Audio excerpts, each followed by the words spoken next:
Monseigneur Lefebvre, la messe de toujours, partie 7, l'offrande de l'hostie et du calice. L'offrande de l'hostie, Suscipe Sancte Pater. Le sacrifice proprement dit commence par l'oblation. C'est une partie essentielle car l'oblation et la consécration constituent la séparation d'avec ce qui est profane et voue à Dieu l'objet consacré. Notre Seigneur, étant victime et prêtre, s'est offert lui-même. Il s'est offert parce que lui-même l'a voulu. Personne ne me ravit mon âme, mais je la donne de moi-même, j'ai le pouvoir de la donner, et j'ai le pouvoir de la reprendre. Si cette oblation de notre Seigneur a eu lieu formellement dans sa passion, cependant il est vrai de dire que toute la vie de notre Seigneur a été l'objet d'une oblation continuelle déjà présente par le seul fait de l'union hypostatique, qui ne fut pas autre chose qu'une consécration et séparation pour entrer dans l'intimité de la Trinité comme médiateur.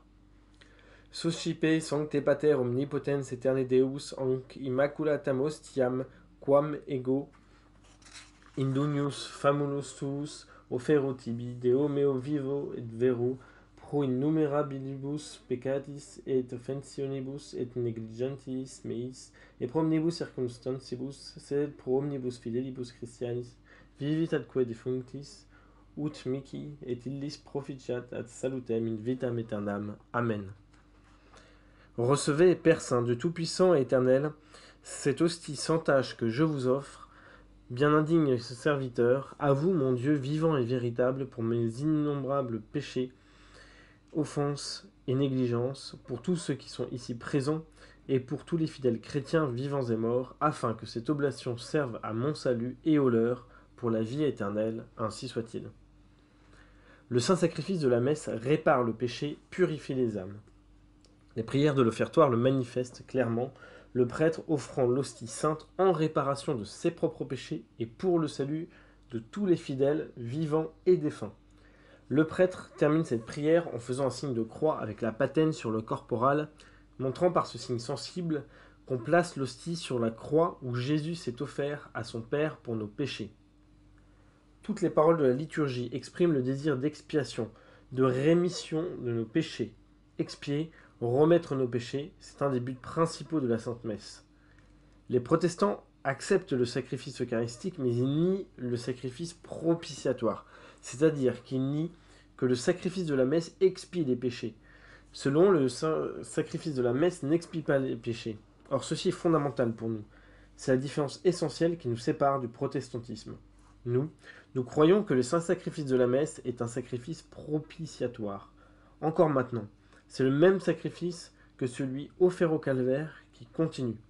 Par conséquent, chaque fois qu'un sacrifice de la messe est offert, les péchés sont remis.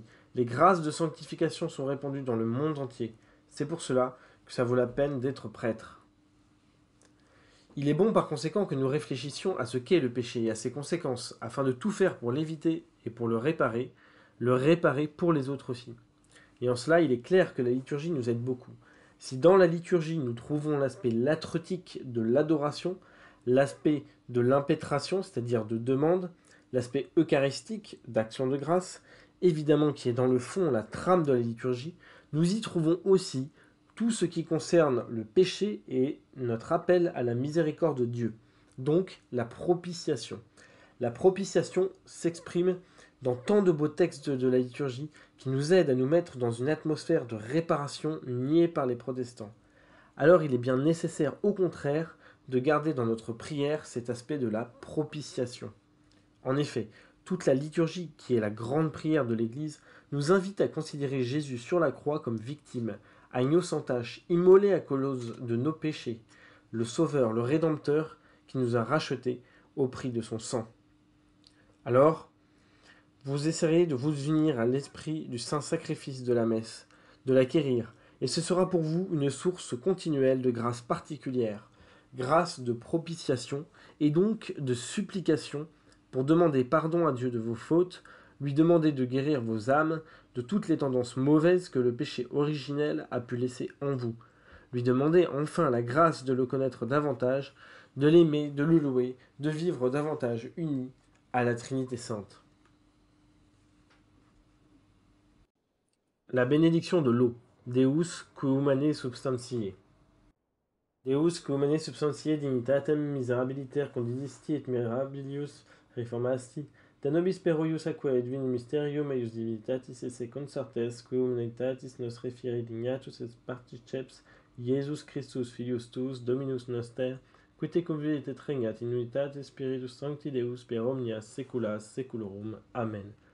Ô Dieu qui avait, par une conduite admirable, créé l'homme dans la grandeur et l'y avait rétabli d'une manière plus admirable encore, faites que par le mystère de cette eau et de ce vin, nous devenions participants de la divinité de celui qui a daigné revêtir notre humanité. Jésus-Christ, votre Fils, notre Seigneur, qui vit et règne, Dieu et vous, dans l'unité Saint-Esprit, dans tous les siècles des siècles, ainsi soit-il. Tous les jours à la Sainte Messe, quand le prêtre verse l'eau dans le vin, il dit cette prière, que nous devenions participants de la divinité de celui qui a daigné revêtir notre humanité. Notre Seigneur a assumé notre vie humaine pour nous communiquer sa vie divine, pour faire cet échange magnifique. Vous serez comme des dieux, avait dit l'antique serpent, le tentateur infernal à nos premiers parents, pour les amener à cueillir le fruit défendu. Et cédant à un orgueil insensé, ils portèrent à leurs lèvres le fruit fatal, et leurs yeux s'ouvrirent effectivement. Mais ce fut pour contempler avec épouvante l'abîme où leur désobéissance venait de les précipiter. Depuis cette terrible déchéance, l'homme naît pécheur, avant même d'avoir pu commettre une faute personnelle. Mais, ô merveille de la bonté divine, cette déification dont la promesse n'était qu'un leurre sur les lèvres de Satan, nous est de nouveau proposée, cette fois par Dieu lui-même, non seulement comme une chose à laquelle nous pouvons légitimement prétendre, mais encore comme un but que nous devons atteindre. C'est pour nous rendre possible cette suprême exaltation, c'est pour nous mériter cet insigne bienfait que le Fils de Dieu a daigné s'abaisser jusqu'à nous et se revêtir de notre humanité. Il s'est fait homme, nous dit saint Athanase, pour faire de nous des dieux. Saint Athanase dans son sermon contre les Ariens. C'est ce que saint Pierre dit dans sa deuxième épître. Par Jésus-Christ, Dieu nous a communiqué les grandes et précieuses grâces qu'il avait promises, nous rendant par là vraiment participants de sa nature divine. Ut perec efficiamini divine consortes naturae. Cette participation à la nature et à la vie de Dieu n'est autre que la grâce sanctifiante, en sorte que le don qui nous justifie nous déifie en même temps et que la justification est une véritable déification. Par la grâce, nous sommes vraiment fils de Dieu et pas simplement des créatures. Nous sommes unis à Dieu d'une manière toute particulière. Nous possédons en nous la vie divine. Or, cette vie, stimulée par notre état d'enfant adoptif, nous pousse à un détachement encore plus grand. Le détachement total qui conduit à la vocation sacerdotale ou religieuse est une manifestation de notre filiation divine, de la grâce surnaturelle. Elle nous attire vers celui qui est notre Père. La goutte d'eau mêlée au vin. Lorsque le prêtre à l'autel met une goutte d'eau dans le vin, cette petite goutte d'eau représente le peuple fidèle. Cette goutte d'eau s'unit au sang de notre Seigneur, puisque le vin va bientôt être transformé en sang de notre Seigneur. Ainsi, nous participons à la grâce de notre Seigneur. Nous sommes une petite goutte d'eau dans ce flot immense de la grâce sanctifiante de notre Seigneur. Sa grâce sanctifiante a une certaine infinité parce qu'elle sort de l'union de notre Seigneur avec la divinité. Notre Seigneur aurait donc pu sanctifier des mondes et des mondes, des générations et des générations, bien plus nombreuses que celles qui ont été sanctifiées et qui seront sanctifiées. L'offrande du calice, Offerimus tibi Domine. Offerimus tibi Domine calicem salutaris tuam deprecantes clementiam ut in conspectu divini majestatis tue pro nostra et totus mundi salute, cum odore suavitavit accendat. Amen. Nous offrons, Seigneur, le calice du salut, suppliant votre bonté qu'il s'élève comme un parfum agréable en présence de votre divine majesté pour notre salut et celui du monde entier, ainsi soit-il. Le calice du sacrifice est offert aussi pour tous les hommes. Il est la source de tout le bien qui se réalise ici-bas, dans les âmes et dans la société. La messe, source du salut. Le sacrifice de notre Seigneur est au cœur de l'histoire de l'humanité pour sanctifier toute l'humanité et la porter vers Dieu, pour lui faire chanter les louanges de Dieu et la gloire de Dieu. Le prêtre est avant tout fait pour offrir le sacrifice de la rédemption afin que les grâces descendent du cœur de notre Seigneur Jésus-Christ transpercé par la lance. Le sang jailli de son cœur a été répandu pour beaucoup. Pourquoi pour beaucoup? Parce que beaucoup le refusent. Ce n'est pas que notre Seigneur n'a pas voulu répandre son sang pour tous, puisqu'il est dit dans l'offertoire, nous vous offrons ce calice pour le salut du monde entier, pour totius mundi salute, mais hélas, dans la réalité, que d'âmes refusent ce sang de notre Seigneur Jésus-Christ. Et voilà le rôle essentiel du prêtre, offrir ce sang et en répandre les grâces par tous les sacrements. La très sainte Église voit toujours son époux mystique au jardin des Oliviers, Jésus prosterné, priant, souffrant jusqu'à répandre du sang par la douleur qu'il éprouve. Mais quelle est donc cette douleur? Jésus n'a-t-il pas la vision béatifique, même ici-bas sur cette terre? Oui, Jésus, dans son âme sainte, avait la vision béatifique. Alors, pourquoi souffrait-il comme cela? Un ange a dû venir le secourir tellement il souffrait. À cause de nos péchés, à cause de ce monde qui ne veut pas le recevoir. Il est venu chez lui, dit saint Jean, et les siens ne l'ont pas reçu. Propria venit en suieum non receperunt. Comment est-ce possible? Grand mystère que ce monde qui refuse Dieu, qui refuse le Rédempteur. Dieu a créé le monde, a créé les hommes, et les hommes se sont détournés de lui.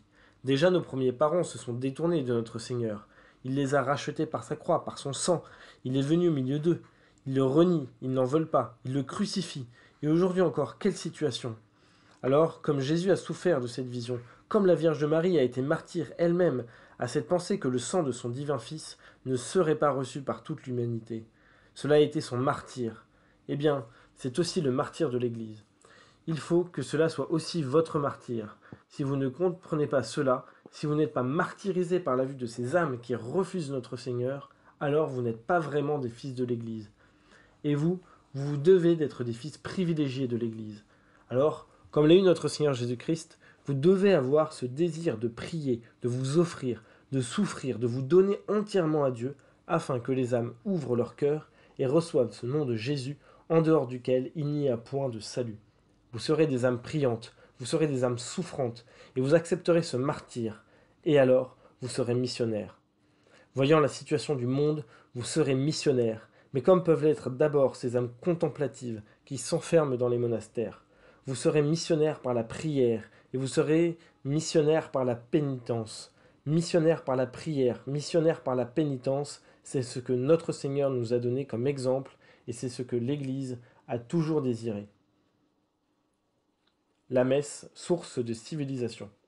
Les vertus sorties du sacrifice de la messe, de la croix, se sont répandues peu à peu dans les âmes. Ainsi l'ordre s'est établi peu à peu dans les âmes, il s'est rétabli dans les individus, et il s'est rétabli dans les familles, les villages et toute la société. C'est comme ça qu'a eu lieu la civilisation chrétienne. L'histoire de la civilisation chrétienne trouve son fondement et son développement, sa vitalité, dans la grande prière publique de l'Église qui infuse son esprit de charité, l'esprit de justice à ceux qui en vivent. Toutes les initiatives charitables et saintes ont leur origine dans l'esprit qui nous est donné par les sacrements et le sacrifice de l'autel. J'ai vu ce que pouvait la grâce de la Sainte Messe, et je l'ai vu dans ces âmes saintes qu'étaient certains de nos catéchistes, ces âmes païennes transformées par la grâce du baptême, transformées par l'assistance à la messe et par la Sainte Eucharistie, comprenaient le mystère du sacrifice de la croix et s'unissaient à notre Seigneur Jésus-Christ dans les souffrances de sa croix, offraient leurs sacrifices et leurs souffrances avec notre Seigneur Jésus-Christ et vivaient chrétiennement. J'ai pu voir ces villages de païens devenus chrétiens se transformer non seulement, je dirais, spirituellement et surnaturellement, mais se transformer physiquement, socialement, économiquement, politiquement, se transformer parce que ces personnes, de païennes qu'elles étaient devenues conscientes de la nécessité d'accomplir leurs devoirs malgré les épreuves, malgré les sacrifices, de tenir leurs engagements, en particulier les engagements du mariage.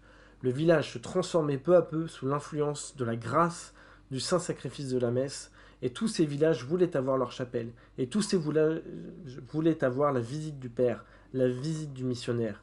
Elle était attendue avec impatience pour pouvoir se confesser et communier ensuite. La chapelle, signe de chrétienté.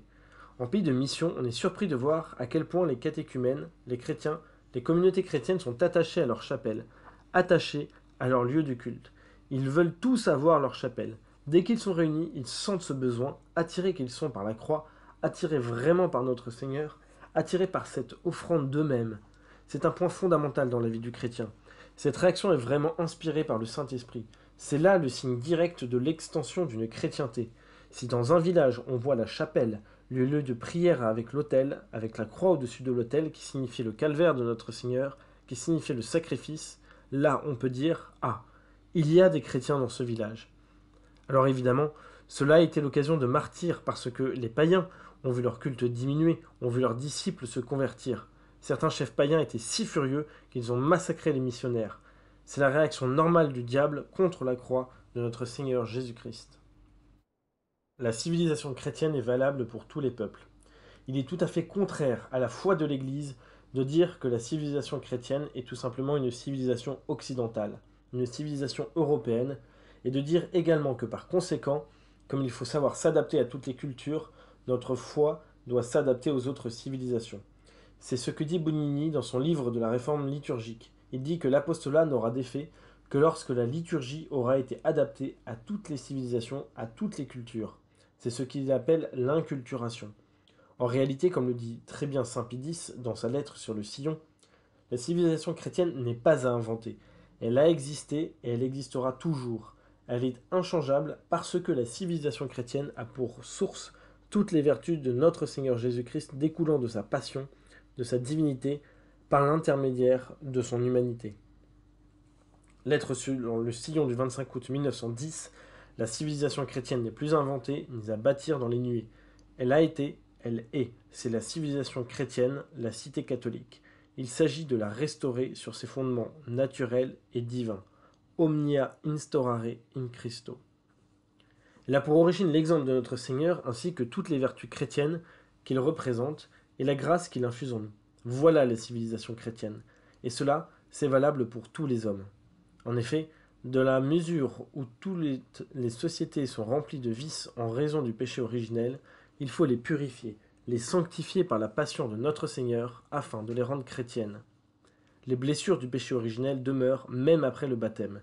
Blessures d'ignorance, privation de la vertu de prudence, qui nous aveugle, blessures de malice, privation de la vertu de justice, qui nous empêche de rendre à chacun, c'est-à-dire à Dieu et au prochain, ce qui lui est dû, et qui conduit l'homme à ne penser qu'à lui. Blessure de faiblesse, perte de la vertu de force, caractérisée par l'inconstance. Blessure de concupiscence, perte de la vertu de tempérance, qui dérègle la mesure et la tempérance que nous devons avoir dans l'usage des biens de ce monde. Ces blessures profondes ne peuvent se fermer que par le sacrifice, que par le renoncement. Le retour à l'ordre nécessite le sacrifice. C'est pourquoi notre Seigneur a vaincu le démon, détruit le péché et rétabli l'ordre par sa croix. Et sa croix, c'est la Sainte Messe. La Messe nous rappelle tous les jours, à nous chrétiens, que nous devons vivre une vie de sacrifice.